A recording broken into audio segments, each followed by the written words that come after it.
Alright, folks, so here's the picture again. But what I wanted to say in this video was that, so, alright, let us zoom in. Alright, it's been zoomed in. So, there's Corycos right here, and Cilicia is about around like this point, I think, because Calicut, this river, flows out right here. And what I wanted to do is, after sailing out the soldier ships after sailing out here, they were encountered by the galleys from Corycos, and they fended that off, or let them take it and just fled. And then they went down here, and they're currently at like this location. There's like little islands off the coast of northeast coast, and they're one of those islands. And Apasios on there, and looking at Ephraim getting haircut from Mandel. So here are like lots of cities. So Nicosia. So it's the capital of Cyprus Island. And when the Crusaders conquered it, like Richard the Lionheart, when he conquered this island, so he was just trying to pass through, so just land his ship and just rest up. But the were Lord of Cyprus back then, the saying like Greek Lord, he was so suspicious they got over him and tried to pull a fast one on Richard the Lionheart. And Richard just conquered this freaking island and just exiled that lord, I think, the Lord of Cyprus. So that's how the Greek rule ended on this island.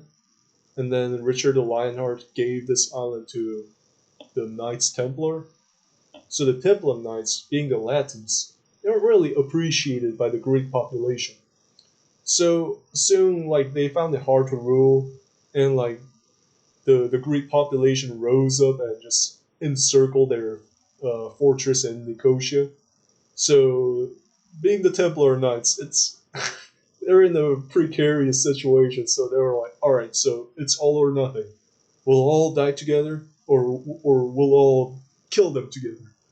So they freaking sallied out of the fortress in Nicosia and freaking slaughtered so much, like so many people. I would say like more than 10,000. I mean, that's my assumption, but anyways, it said that the slaughter was so much that pretty much the Knights of Templar were so like they found themselves so distanced from the Greek population that they were like, you know what, we're not going to rule here any longer. So they handed this island over to, I don't know, like some dude who made the Kingdom of Cyprus, I guess. So they left this island, and and that's how this came up to be. And Famagusta eventually, like Genoese, got it. And yeah, I mean that's how the Greek rule ended. Like the Roman legacy, I was like, dang, like all at once, all of Anatolia in the east fell down altogether. Like, or not altogether. Like gradually, it disappeared from the Roman legacy. Like if any of its like fringe states like survived, like Cyprus could have survived until like 16th century when Ottoman Empire rose up. You know what I'm saying? Yeah. Anyways, I'm just so nostalgic about Roman legacy. So I'm just gonna continue with the last part of chapter 3, and here it goes. Oh yeah. Or well, you can just look at this. All right. Hey, never mind. Yeah, let's go back to the main profile picture. All right. So let's resume. Apasios nodded. Okay, thank you. He looked at Andel. But if you cut other people's hair, then from whom do you get your haircut? Andel chuckled. I get mine from Edvin. He's not as good, but still acceptable. If not, than I get from other people who have similar hairstyles as mine. A long time later, Undel was done with cutting. So he handed Ephraim a mirror to see if the result was satisfactory. Ephraim gazed at his image in the mirror and shifted his head around a couple of times to see the size of his head. Looks great. He'll hold up his fist for Andel to bump it. You always do a great job, Andel, especially on trimming my beard. It seems like you treat it as if it's yours. So I'll buy you a meal at Laodicea. He looked down. Well, we will need a larger blanket next time. Andel chuckled and took off the blanket, which was just partially covering Ephraim's body. Then he shook off the hair some distance away. Ephraim went away with his towel to wipe out scraps of his hair left on the head and clothes. Then he set out on a stroll by himself. Soon after, Andel came back and motioned at Apossius to have a seat. Wait, before that, put some water on your hair. It's all over the place on your head. Andel showed him a small bucket full of water. So Apossius rinsed his hair and made it nice and tidy for Andel to cut. Apossius looked at Andel. Hey, how come you guys cut your hair so early? Andel tied the blanket around Apossios' neck. It's less windy during the early mornings. Couldn't you have cut it in the ship? Apossios said. I wish. However, we're not allowed to mess up the ship by partaking in any unnecessary behavior, such as cutting one's hair. The executives are very serious about that. Andel sighed. But tell me how you would like your hair to be cut. Apossios frowned as he thought. It was usually so in his hometown that he would walk up to the man who always cut his hair for ever since he was young, and he always did a great job to the point that Apossios never had to tell him what he wanted, but just pay the fee at the end and leave. I don't know. I just cut my hair as you would like. I'll just be okay with any result, Apossios said. Andel frowned. What? That makes it harder on me, dude. I'm cutting your hair for the first time, so you must tell me how you want it. Apossios sighed and he tried to think of a way to tell to Andel. I seriously don't know. Suddenly, he looked at Ephraim sitting down thinking and his style seemed good. Okay, make mine similar to Ephraim. I'll be good with that. Andel frowned again. Your hair is different from Ephraim's. It won't work. His hair is thick and coarse while yours is thin and soft. Gosh, are you serious right now? Apossios clenched his hands out of frustration. Forgetting a simple haircut was harder than he thought. Okay then, have you cut Seth's hair before? Yeah, a few times. Andel paused to think. I don't really like his attitude though. Why? Apossios said. Andel shook his head.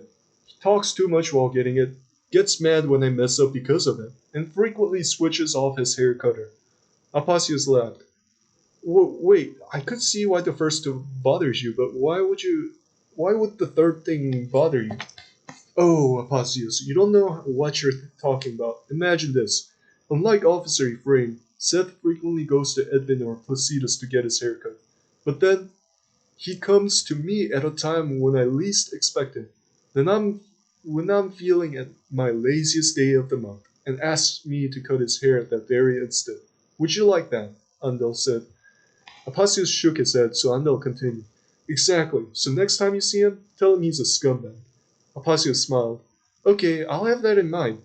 But can you cut mine like how you cut his? Our hairs are of the same type, so you wouldn't have any problems. Andel nodded. Yeah, I could do it like that. But just don't be like Seth. Being like him is unhealthy for you. Apossios nodded and Andel began cutting the hair. Apparently finished with thinking, Ephraim came back. Hey Andel, do you happen to know why I asked you yesterday to cut my hair when we reached Cyprus? I have no clue. Andel paused cutting and looked at Ephraim for a while. This officer was the most mysterious officer in the fortress, and that's exactly why Andel felt mentally attracted towards him. Ephraim chuckled and gazed at the scene. It's because, from time to time, I like to leave my trail wherever I go. If you see here, pieces of my hair are all over the place, and when the day gets hot, the wind from the sea will easily move them inland, making my trace to successfully be left behind on this island. Andel chuckled. Officer Ephraim, your values really do surpass others in their uniqueness. Ephraim smiled and nodded. That's right. I like being different from others. Less competitive and more leisurely that way. But, by the way, Andel, Do you remember when Lord Pericles said that we would be partaking in an infidel slaughtering expedition? Yeah, I do, Undel said. Ephraim sighed. I hate to say this, but our enemies weren't infidels. They were Christians just like us. Undel suddenly flinched. Are you sure? How? Ephraim approached closer. Yes, I'm sure. Yesterday, with Seth, I took a look around at the captives. Of course, neither of us could speak their language, but based on their belongings, we were able to find out that they are the Armenians of Cilicia, of whom the majority are Christians. A few of them even have cross necklaces. But the chaos of warfare spares nobody. Furthermore, the whole coastal lands of Anatolia are filled with Christians living under Muslim rule. But at the same time, our fortress needs money. So I guess there's not much we can do to improve the situation unless we go raiding further south, Undel said. Ephraim stood next to Undel. Yeah, but shouldn't we have avoided raiding our fellow Christians? We could have spared some more days to get to Muslim coast. Undel looked at Ephraim. I would say that the executives deemed it so that Seleucia was the most suitable place to raid at this time, both in efficiency and time usage. Suddenly, Ephraim smiled and patted Undel's head. Good, I guess I've taught you well. Undel, keep that up and you'll be even more successful. Undel smiled. Thank you, Officer Ephraim. Then Ephraim sat down on the sand and cleared his throat. Hey, Apasios, do you remember the time when I told you that we're trying to have Thomas as the next platoon leader? Apasios nodded. Sure do. Ephraim played with the sand for a while. You should talk to him for some time. Find out how he's feeling and all that. Apasios flinched. Huh? Well, why do you suggest that? Ephraim sighed. It feels like he's been losing some ambitions lately. Sure, I'll talk to him too, but I just want to know based on your thoughts. I talk to him from time to time, but I didn't find anything strange. And I don't like doing it on some kind of mission, Apasios said. Come on, Apasios. Thomas tends to be more open whenever he's conversing with you. Even Seth is out of the options for me because he's older and Thomas raises up his guard more on older guys. So it leaves you, and I believe that you can find something out for me. And as a reward, I'll buy you lunch along with Unda. Any food you want. How does that sound? Ephraim said. Alright, sounds cool, then I'll do it, Apasios said.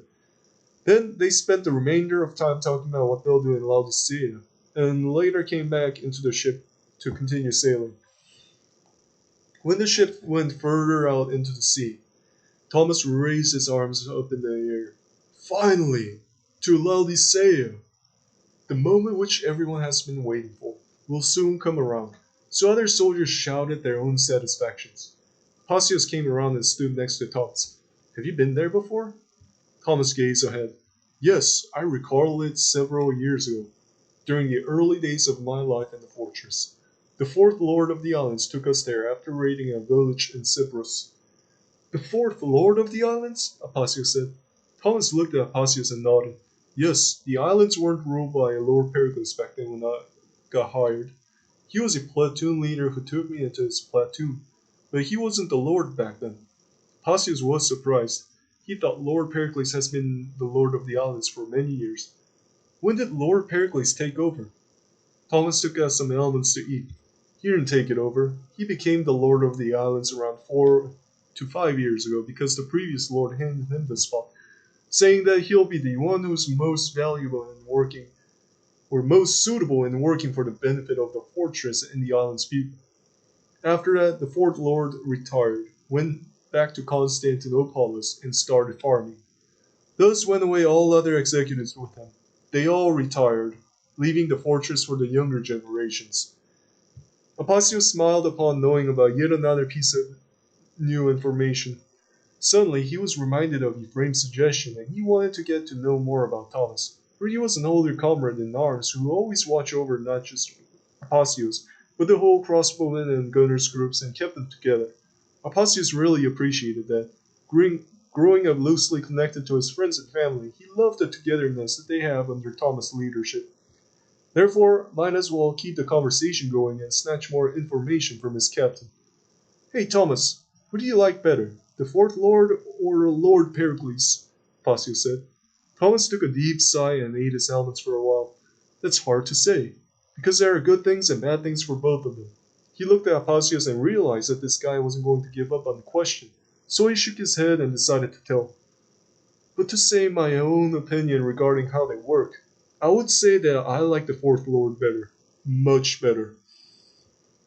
Why is that? Don't you like Lord Pericles? I think he holds a strong connection with his soldiers. Unlike common lords that I read in history books, Pasio said. Thomas suddenly chuckled. I knew that you would object to my opinion. Yeah, I know that, but I still miss the old days when it was the same old for me. For months upon months in my life. The Fourth Lord met that aspect of mine and didn't go out raiding much. However, I only had around a couple years of experience in that kind of life in the fortress. Since after that, Lord Pericles became the new lord. He looked at Apacios and scratched his head. You know, just because a lord stays in the fortress and does not go out to raid, it doesn't mean that he isn't doing anything. We did a lot back then. We increased the size of the fortress, cut many trees, I mean, a lot of trees, built many things, like buildings, and improved the Principe as a whole. Even though I'm good at raiding and killing people, in my honest opinion, I liked the life before Lord Pericles. He suddenly looked around, trying to see if others were overhearing their conversation, but not seeing anything suspicious, he slowly nodded. Lord Pericles. He doesn't say it, but he always expects that we could do better. And many times, if we fail to do things up to his expectations, he gets dramatic and frustrated. That's annoying. But that's just how he is as a person. He's still young and energetic. So he goes overboard in raiding and overexerts himself, much more than what we are capable of. That's a risk factor that I don't really like. You know, during the raid, he and Commander Proteus wanted to go further into the city, so I had to suggest the commander to not go any further since it was risky. Surprisingly, they stopped. They're usually overambitious. Furthermore, it's actually possible to maintain the fortress and around 70 soldiers with the taxes coming from Principal civilians and trade on the port. But he instead spends money like crazy and even used up everything that had been piled up during the Fourth Lord's tenure. Other executives too, except for Commander Lucas, they all spend like crazy. So Commander Lucas is the only sane one among them. That's why Lord Pericles could pull it off and get away with all of those careless behaviors. But who knows, maybe the previous Lord realized that it was time for the civilians and soldiers to live under Lord Pericles' ruling. Apacios had his mouth open by now. The pieces of information that he had just heard was very surprising. So, if you didn't suggest to them to stop pushing, then how much would we have gone into the city? Thomas glanced at Pasio's shocked expression, all the way to the granary building, the far end of the huge intersection full of streets. Pasio slowly nodded, thinking about how serious of a trouble the soldiers could have gotten into. And did they use up the money? Or when did they use up the money? Several months before he came. It was so bad that he couldn't even pay our wages for 2 terms, and he just barely paid them out in the previous term. Thomas said, How is that even possible? Paisius couldn't believe it. He thought Lord Pericles was a careful lord who wouldn't let things get bad like that. Thomas nodded.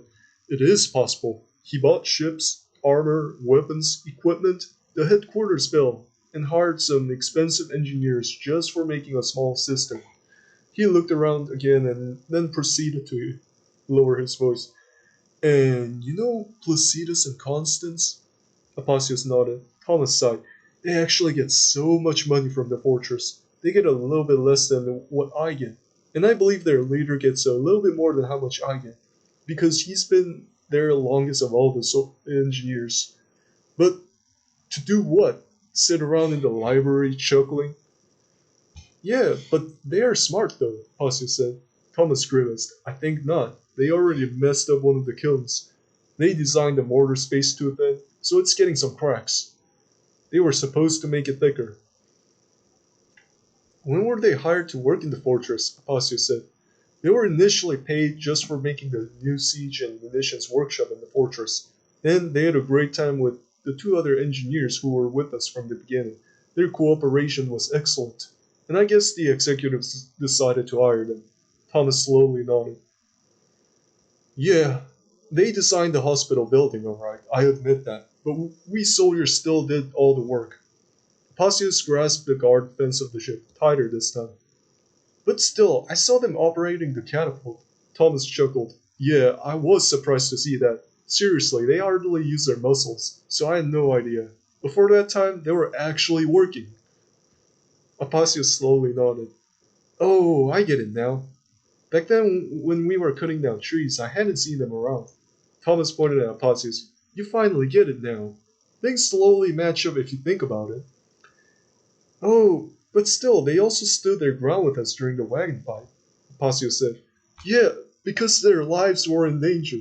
Also, nobody in the fortress is that bad to just leave other soldiers behind during fights. Thomas suddenly flinched. Oh, I heard that you, Lucio, and your friend got into a small but intense fight in the building. How was it? Pacius had an uneasy look and he then told Thomas everything that had happened, step by step. Thomas sighed in relief. Well, good thing that you guys are right. But what is not good is that Lucio wasn't picking up his own share of the burden during the fight. Based on what you said, it was just you against that big Turk. That little guy wasn't doing anything. He was being he was being a distraction to the Turks so I could kill him, Tasio said. Nope, even if it was a horrible one. He pulled off a similar one on our previous raid, months ago, during the street fight. He was standing in the corner with Magnus, Thomas said. But he could have been really terrified, Apasio said. Thomas shook his head. No, he wasn't. He has been here with us for over 2 years, so he was making you do all the work. I could be wrong, but I'm certain about this. It's that he's losing his value as a soldier in my squadron. Soon, Officer Kai came over to talk privately with Thomas. So, Apasius had to go, and he came back with a sad expression. Thinking about what Thomas had told him, if that was true, and if Lucio thinks of him as just another guy to use for his own comforts. Therefore, he decided to go to Lucio to ask him straight up.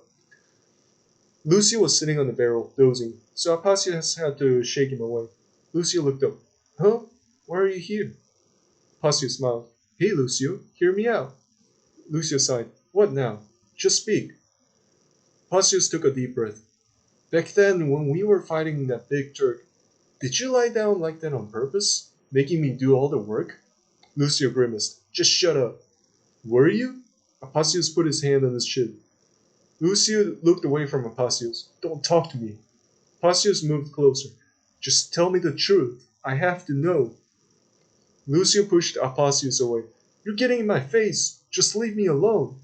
Apasius came back. Well, why won't you tell me? Lucio looked at Apasius in a gaze that pierced through the soul. You want to know about everything. Well, this time, I'm not telling you. Apasius scratched his head.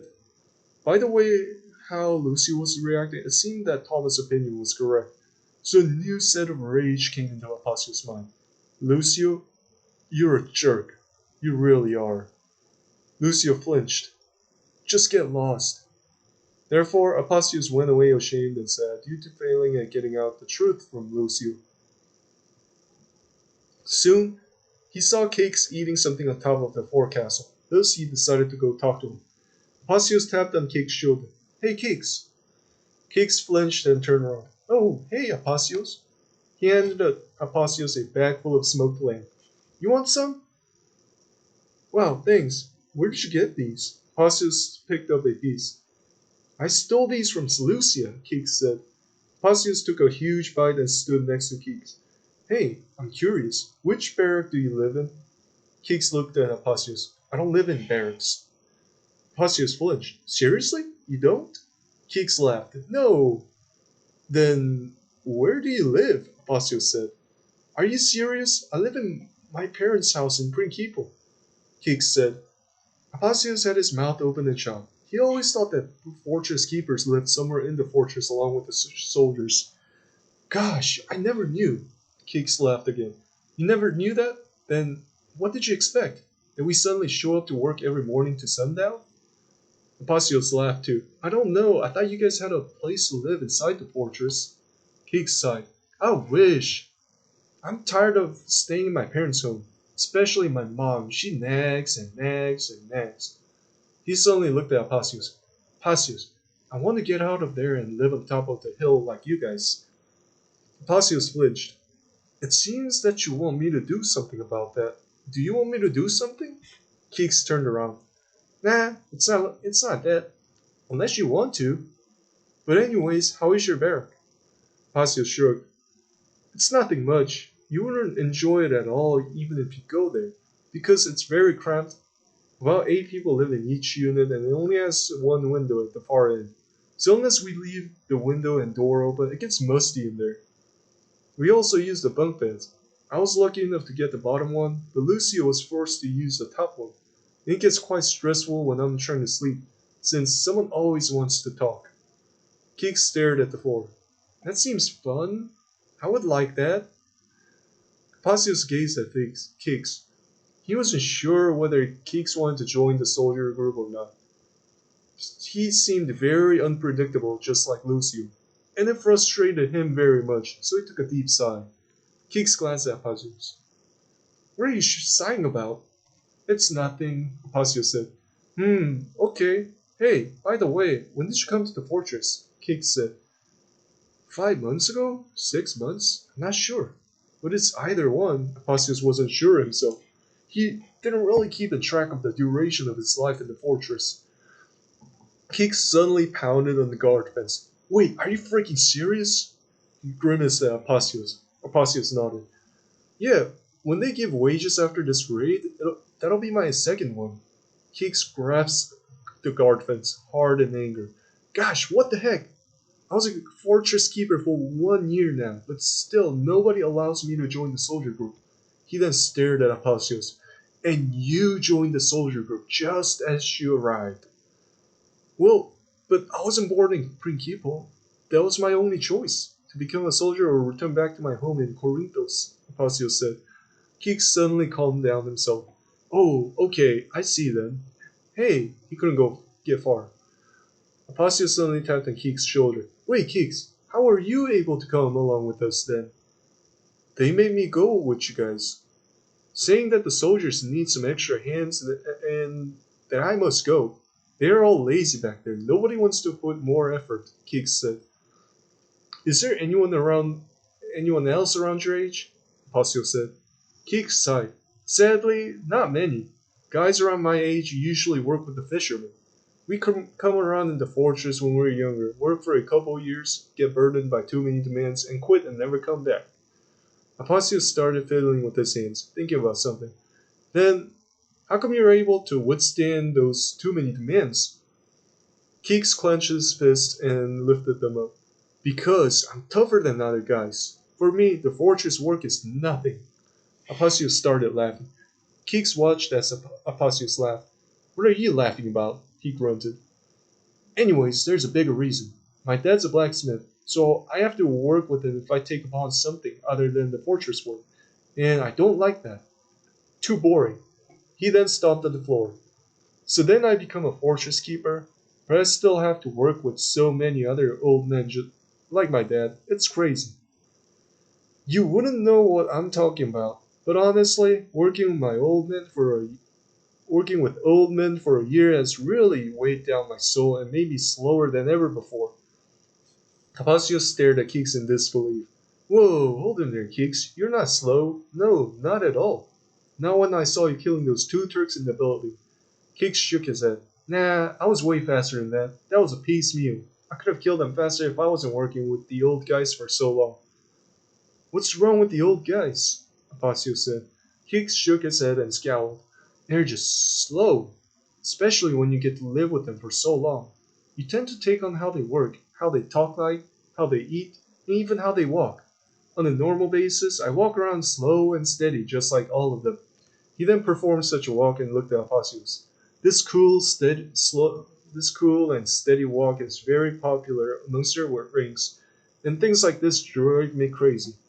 Because above all, their habits became my habits and they're destroying the way of my life. It almost reached the point of no return for me. Apacio started smiling. Keeks, that's good for you. Taking a slow and steady approach in life lets you enjoy it much more. At least that's what Commander Kairos told me. Keek suddenly looked up at the sky and moaned, "Gosh, Apacios, don't ever listen to Commander Kairos. He is a known lazy and an extreme slacking commander of the fortress. A bad influence." He shook his head. Apacios flinched. "Hey, don't say that about my commander. It's not cool." "Just suck it. That's the truth," Keek said. Oh, yeah. I had a talking lag on the last one, so this is it. No more after this chapter 3. I mean, there are more, but like chapter 3 is over. So thank you for listening. And